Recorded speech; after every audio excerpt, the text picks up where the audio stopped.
Hey guys, it's Sadie. Thank you so much for listening to today's episode of Sadie Has No Friends. We couldn't do it without the sponsors. That is the God honest truth. Hand to God, I could not come on and talk to these amazing folks with crazy stories and just do something that I truly love without our sponsors. And we got some great ones. Local sponsors, locally owned and operated. Like, how about this? Garage door service and sales. Now, garage doors, when you're thinking about your home, it's not like you dream of a certain garage door for the most part. That's not really on anyone's Pinterest, right? And then I started looking at Pinterest at garage doors and I was like, wow, they offer so many amazing ones. And this is where you go. All you have to do is just go on and look at the reviews for garage door service and sales, and you'll see why they've been in business for decades and decades. It's because they care about what they do. So maybe make this your new Pinterest obsession and start looking at different options to change the look of your home. Garage door service and sales.com. Yes, in your room. Also, yes, I need your tech help because I sound like shit garbage, and this is my podcast, and I'm like, what is going on? I have bought so many microphones and cords, and I'm actually having somebody come in and hook things up the correct way. You sound better today than you sounded last time. Why didn't you tell me last time? I didn't know whether it was the connection or what it was. It's garbage. This is a professional mic that I got from a previous employer. It's an RE20. See, this is a professional mic that I bought. Oh, me too. Yeah, something like that. How are you? Thank you for coming back on the show. Sadie Has No Friends, which I think I have to change the name of because I do have friends, Scott, and you're one or two. Hang on, let me, because I keep thinking I'm going to run audio and do a podcast and do something, but then I'm too lazy. It's a lot. It's so much more than I thought it would ever be. And you know how technical I am. We've worked together in the past. I went for like 6 years at our old job where I never used the printer because it unconnected from my work computer. And I'm like, well, fuck it. I guess I'm never printing anything again. Yeah. It's a paperless society. Yeah. So I feel like I contributed to the environment. Okay. However you get through the night. You may not hear it, but I have like a zoo here and I'm so on edge about it because I have my own animals, Maggie, and then I have Ziggy, who's a rabbit. And then Sophie, I'm watching her cat. I know what you're going to say, Scott. WTF on the cat thing, because we've always talked about cats. Because cats are stupid and worthy of being eaten.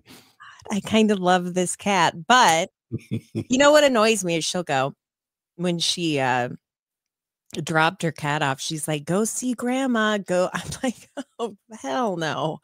And then I also am babysitting 2 dogs. One of them is a big, like, Bernese mountain dog. Yeah. Those are the dogs aren't those the dogs with the they're supposed to have barrels? A little keg of like a martini on it or something. Yeah. And that's the dog. And the dog is outside and it's barking.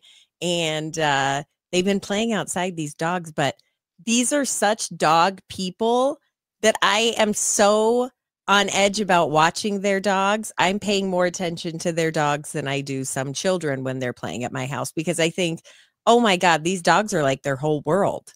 So the dog people meaning their dog parents, their dog moms and dads, that kind of stuff. Yes. And you know this couple, and they recently became like, both their kids are now fully grown. Gotcha. They're both 18 and their last one's about to go to college. So these dogs, they go everywhere with them. These dogs are like people to them. And I take Maggie with me places, but I also don't, because I don't know. What if I want to run into TJ Maxx and I'm flying by the seat of my pants? I don't know. I'm very on edge, I guess. Here's what happened to me a month ago. Jack comes to me and says, Dad, I want a dog. No, son, you have a dog. You have Bella. That's the dog we got during COVID that you were going to be your dog. And that's the dog you're going to feed and clean up after and, pick up the poop and do that. You remember that's your dog. Well, now she's just your dog. Well, yeah, that's because we feed her and we take care of her, son, and that's why she's our dog. No, Dad, I want a dog. I want a dog that's mine. I want a dog that's all mine. I could, no, son, no, no, you're not. No, no, you're not going to get a dog. And so he shows up one night with a dog. Oh, shit. And then he promptly moves out 3 days later. Did he take the dog? The new dog? I've got the damn dog. The dog's name is Goose. And he is kind of like this pit bull boxer cross dog. And I got to be honest, I love this damn dog so much. Oh my God, I feel that way about the cat. If Jack ever comes back and says, I want my dog, I'm going to screw you. This is my dog now, pal. Really? So it was a good thing in hindsight. I have bonded. He did it. He's my, and of course, you know how I've been. The next dog I'm going to get is a golden retriever. I want a full-blood golden retriever because I want a golden retriever. And I want this dog is more lovey-dovey than any damn golden I've ever had. And golden are the most loving and loving dogs there are. But this dog Goose is pretty solid. See, I like that. That's wonderful. I like that story.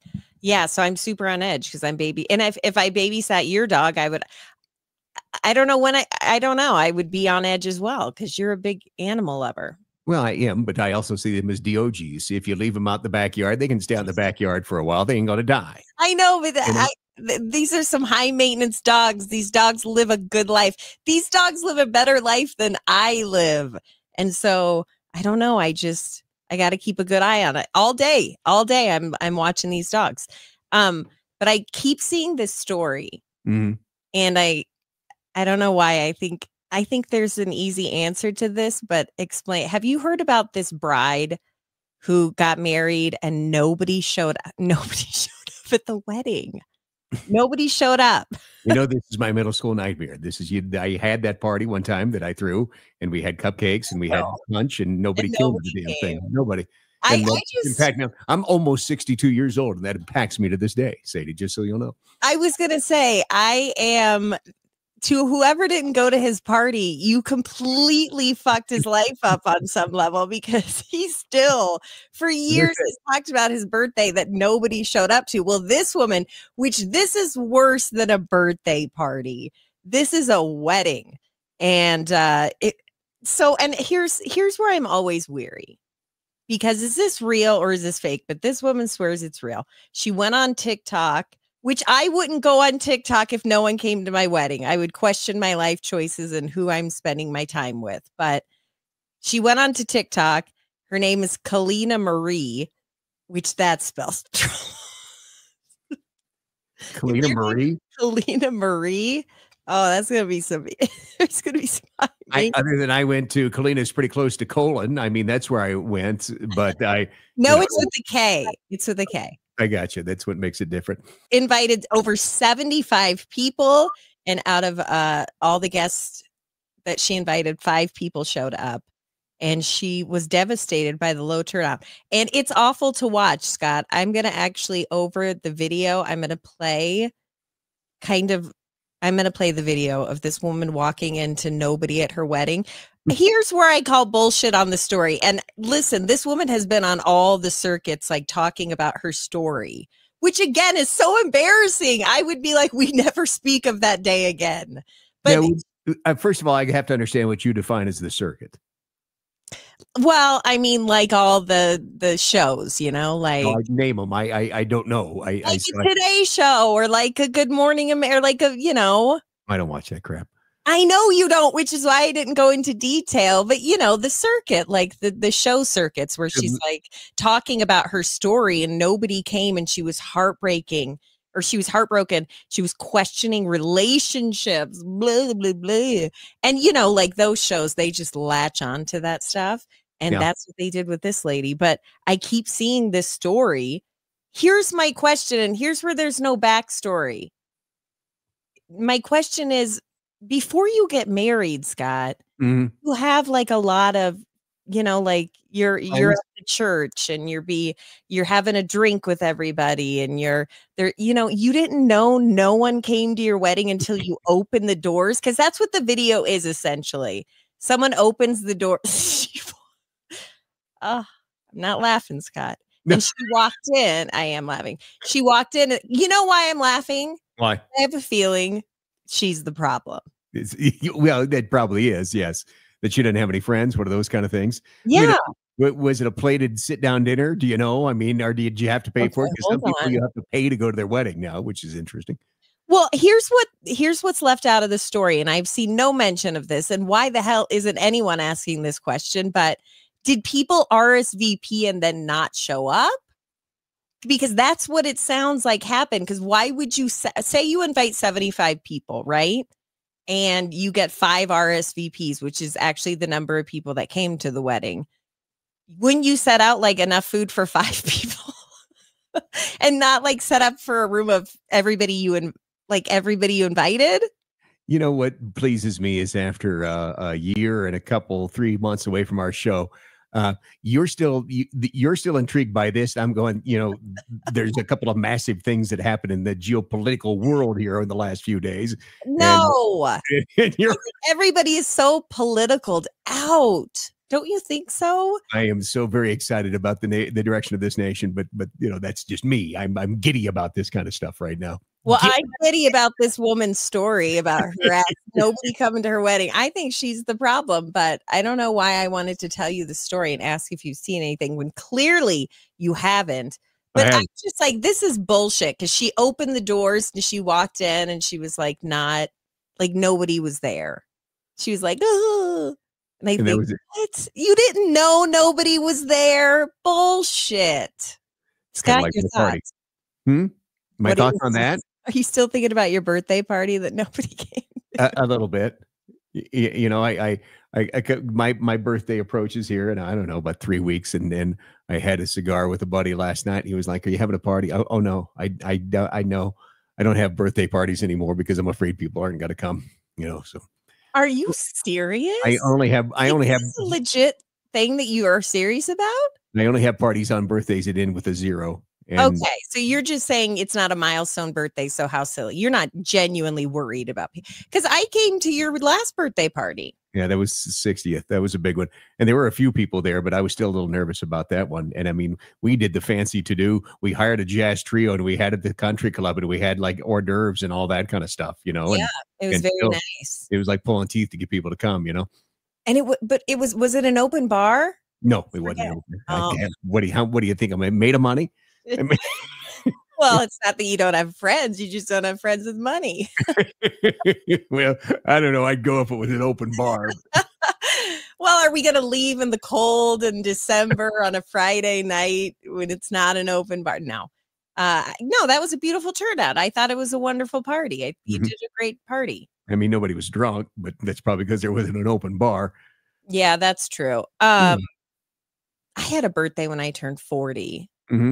And you were there, and it was really nice. It was kind of jazzy, but it was also, it was a nice milestone birthday. But I don't think I'm kind of like with you. I don't think I ever want another party again, because yours was pretty nice. It was nice. It was very beautiful. It was downtown in Fort Collins at the Elizabeth Hotel, and he rented a suite on the top floor. And so it was like a nice formal, and there was like food and alcohol. Alcohol was not good enough for Scott. He went to the bar downstairs. Oh shit, apparently. I got a proper cocktail. Darn it. He didn't have a makings for a Manhattan. And he gives me like a hug, and he goes, "I'm going to get a proper cocktail." And that was it. Just like you had Jack Daniels and Coke. I wanted a proper cocktail. We had wine. We had other things. But yeah, if you want a Manhattan, what do you think? We got a bartender back here. And so, but I'm saying, like, I don't think I ever want ever again another party, because it's so stupid and stressful. And you have to be honest with yourself and realize that at least 75% of the people coming don't want to come. And they woke up this morning and thought, at the thought of your party. So I don't want to put people in that situation, I have the perfect party on Saturday that I'm going to. It's kind of like a pre-Thanksgiving open house. One of my fellow commissioners always does. And it's an open house thing from 4 to 8. And that's one of those things where Julie and I can show up at 4 o'clock, maybe have a beverage with them. It's so good to see everybody. Happy Thanksgiving. and then we can go have dinner to where we really want to eat somewhere around 6. Perfect party. But that's not a party. That's perfect. That's not a perfect party is when you actually are excited to go to someone's party. Like, holy shit, this is going to be a great party. That's a perfect party. What you had was the perfect out. You know, it's interesting. And in fact, you look back at all the years that we emceed all the things and we did the things and we went to the events and we went to the banquets and we did all those things. And my life is unburdened now by what has been. I don't have to go to those kind of she things anymore. Somebody asked me, are you going to the big respite care ball on Saturday night? And I looked at him and I said, you know, respite care is a great organization. No, not going. Oh, I love that. That's just such a liberating, wonderful feeling.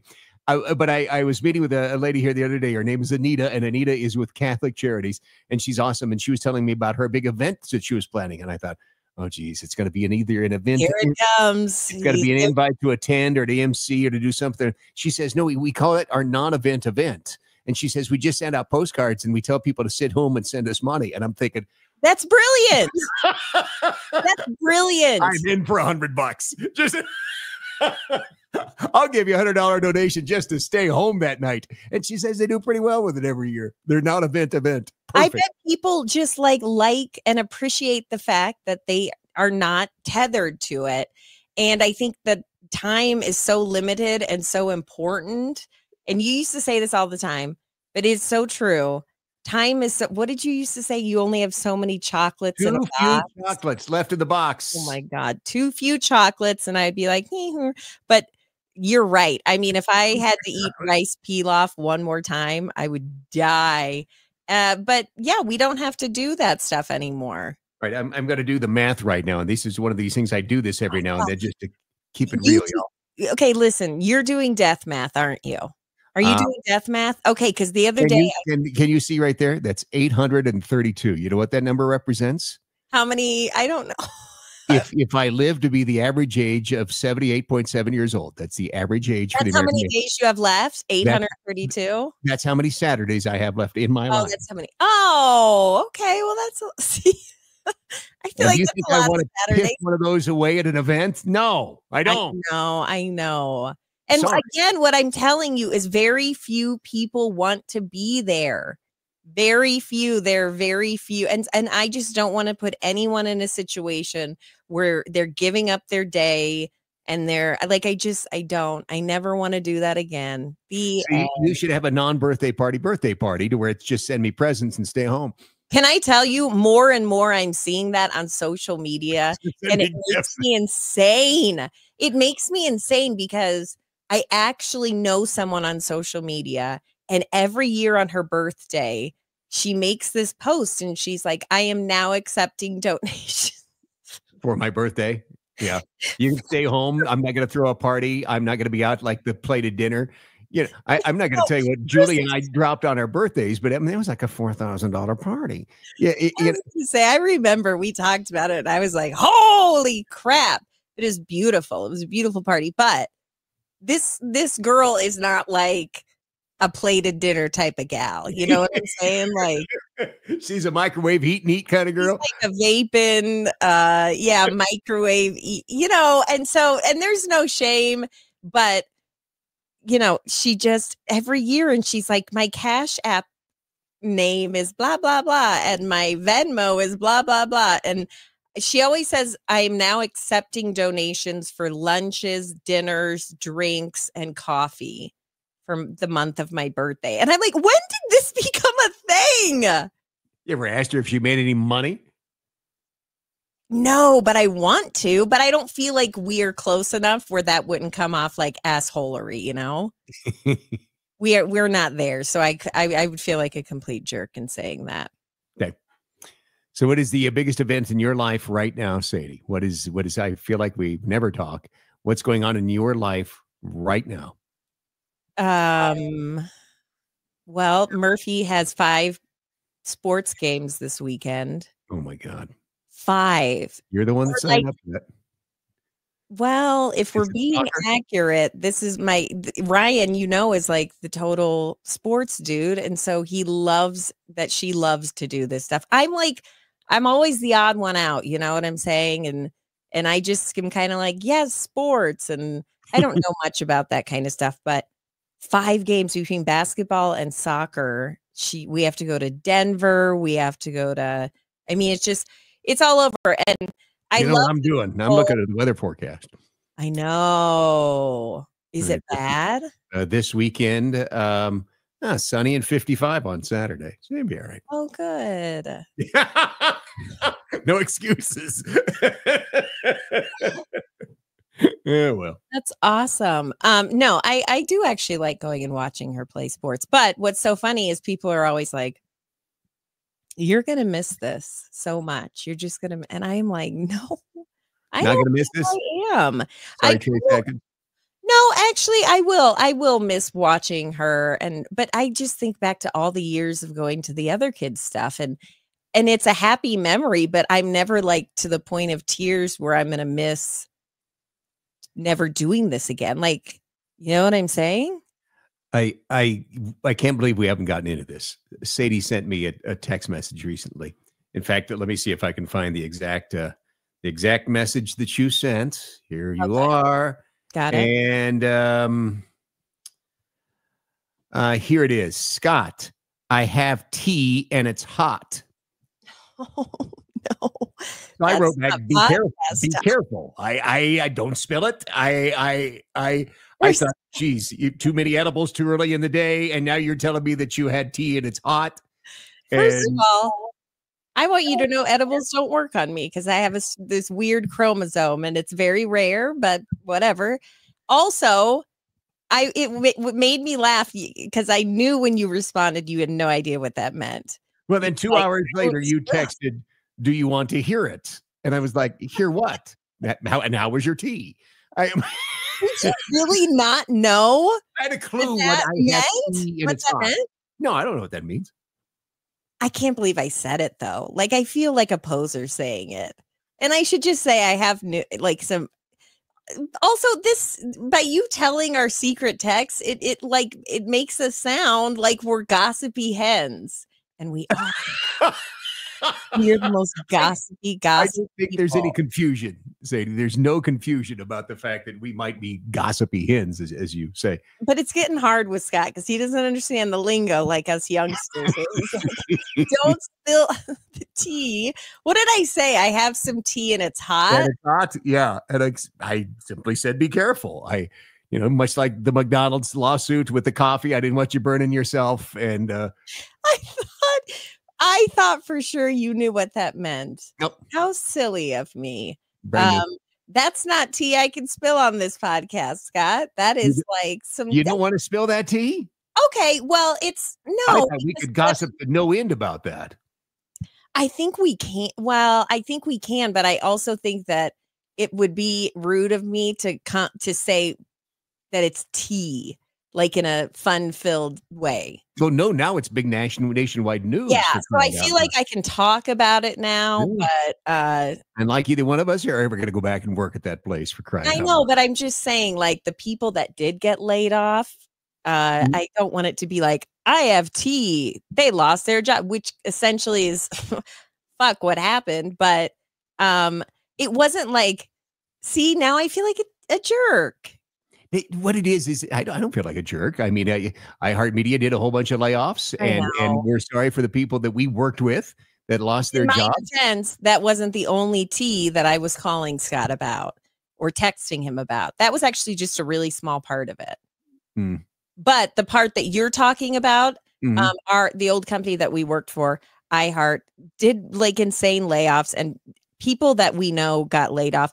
And literally, I don't think there's anybody else hang on one second. I don't think sorry. Okay. Yeah. I don't think that there is anyone left in that building, right? There's no live talent left in that building. And it's sad because when they built that facility, I helped them move in all those years. Many people.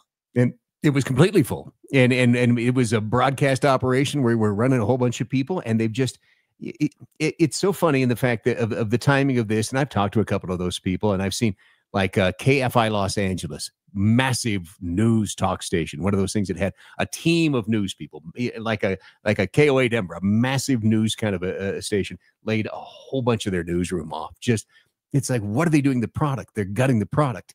And I had this young man, he kind of a friend of a friend deal. He came and he talked to me yesterday, and God bless him, he's a senior at CSU, and he's so excited about getting into radio. And I know. And I sat there for an entire hour and I busted that poor kid's bubble. But I said, look, do not shy away from content production. Do not shy away from getting into video casting and to podcasting. Do not shy away from any of that kind of stuff, because we consume more content than ever before. But if you're in love with radio, hey pal, it's dead. It just is. Well, I mean, listen, I will say I occasionally will turn the radio on. I find something like very vintagey about it, where it's like there's all these commercials, and not that there aren't commercials. Like, to be fair, I have commercials here too. Mm-hmm. The endorsements that I do, but I mean, it's different. It's definitely different. It's not something I would tell anyone to get into anymore. There's a difference between you telling your listeners about a product or a service or a person that you use and that you enjoy, and I would really like to recommend it, or stacking up 8 to 10 commercials in a given stop set and having it run 6 minutes long. You know, that's you find that vintage. I find it still annoying. I mean, although just like background, like like at the dentist, which at the dentist they play not. That's what, isn't that crazy? But although I do respond to ads. I mean, you see what this is right here? It's the Balance of Nature fruits and the Balance of Nature veggies. And I take them every morning, and I'm so damn regular. You can set your watch. It's just with this kind of, I take Relief Factor because Glenn Beck told me to. Oh my God. My dad takes Relief Factor, and he feel better. It will. He swears to God it cures everything. I had issue with my sciatic nerve for a while, and I was Relief Factor at relieffactor.com. My dad was like, "We bought you the first month free." Oh, it's on automatic payment. The first month is free. I know. And then he's like, "So we got you going on this. We switch it over to your credit card." And I'm like, "Oh yeah, okay, totally." But my dad's like, "You're gonna feel so good." So for so long, I'm taking this infomercial Relief Factor medication. I don't even know what it does. I'm like, "Dad, what does this even do?" And he's like, everything. If you come to my dad with any disease, any ailment, he will give you this Relief Factor, which is on like Relief Factor, Fox News. And Balance of Nature won't do for you. It's the miracle drug. It really is. I take it every morning. It's right here in my desk drawer. Okay, well, that's weird. Also, I just want to circle back around here.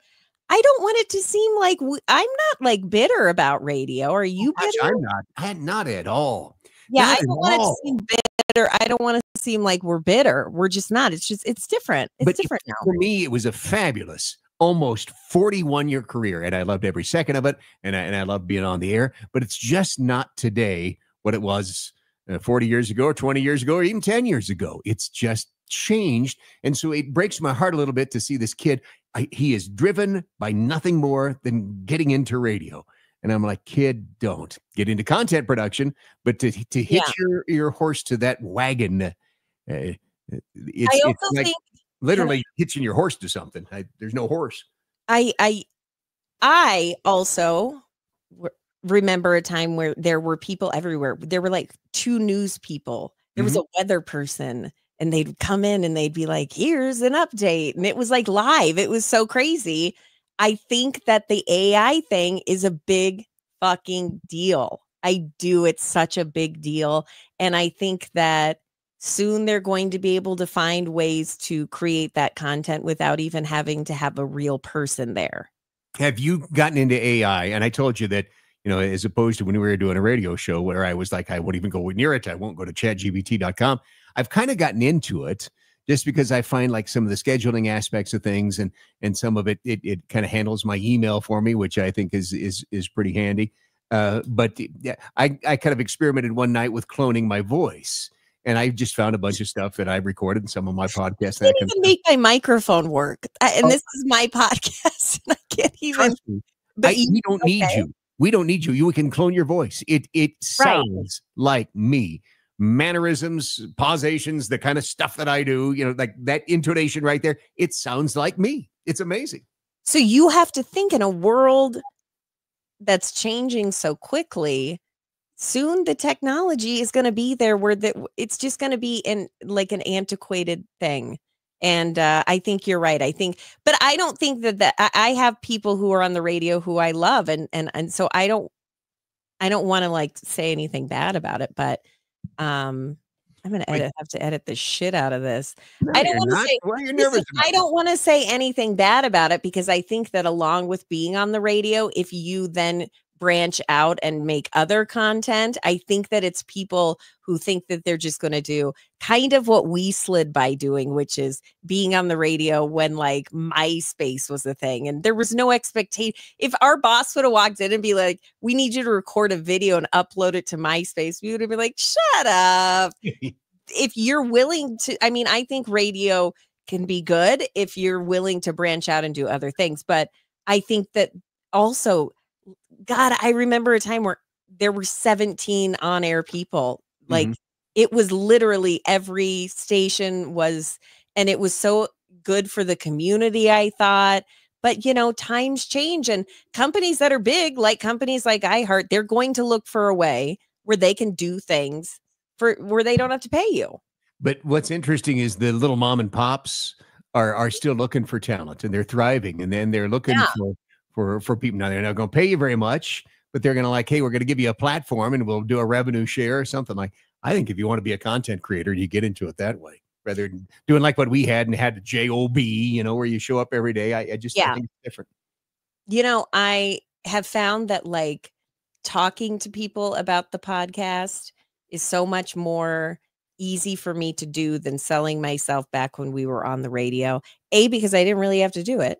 And B, because I to explain to people that when I used to do a 60-second ad, it would air between 5 a.m. and 10 a.m. Mm-hmm. That was the thing. It's going to be 60 seconds in those 5 hours at some point. And what I tell people is the odds of catching that, and I understand you have a large audience, but the people that download a podcast, and I listen to all kinds, that's really all I listen to anymore. It's just podcasting, but I listen to a lot of podcasts, and the people that tune into podcasts, they hear those ads because you're rolling it into what you're talking about. And so they're hearing those ads more intently. Mm-hmm. See, I fucking suck at selling myself. God dang it. You're using the power of your personality to embed it in your program, and it becomes more part of the programming, and you're using the authenticity of your personality to sell a particular product. And see how we do this. What else do you want to talk about? I know it's your podcast. It's your podcast. We've actually gone over on time. Thank you so much, Scott. I'm sure we'll talk again. I think we should talk every week. I'm just going to throw it out there. There has been an avalanche of people who have written. I know podcast metrics.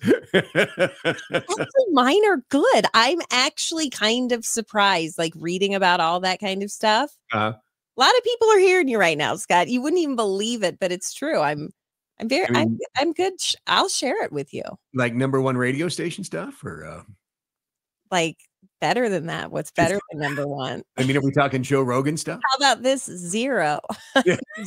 I'm a 0 radio station. Number 0. We're so dumb. Thank you so much for listening, Scott. I'll talk to you next week, whether you like it or not. You have to say goodbye. Oh, goodbye. I was waiting for you to shut the mic off. Goodbye. Okay, thank you so much for listening to today's episode of Sadie Has No Friends. I would not be able to do this again without wonderful sponsors. Now, before I start gushing, reminding you, please hit that subscribe button on the YouTube channel if you're watching full episodes with benefits. Full episodes with benefits. No, full episodes with bonus content. Ooh, that was a close one. Full episodes with bonus content. And if you're doing it in podcast form, again, hit automatic download and please share it with your friends and your family. The more we can get the word out about this podcast, the more money I make. And God dang it, I love Target and I miss it so much. But this is a perfect segue into thanking our sponsors. One of our wonderful sponsors, Christiana Salon Spa. Go in there for a haircut, go in there for a massage, go in there for waxing. Men can go in, you could get your nails done. They have so many different options and they sell Aveda products, which are the best of the best. So Christiana Salon Spa, mention this podcast, Sadie Has No Friends, and you're going to get 10% off of your appointment. So think about that. You're going to save some money. ChristianaSalonSpa.com. Also, big thank you to show sponsor Casey's Pest Control Services, Casey'sPestControlServices.com. Thanks for listening.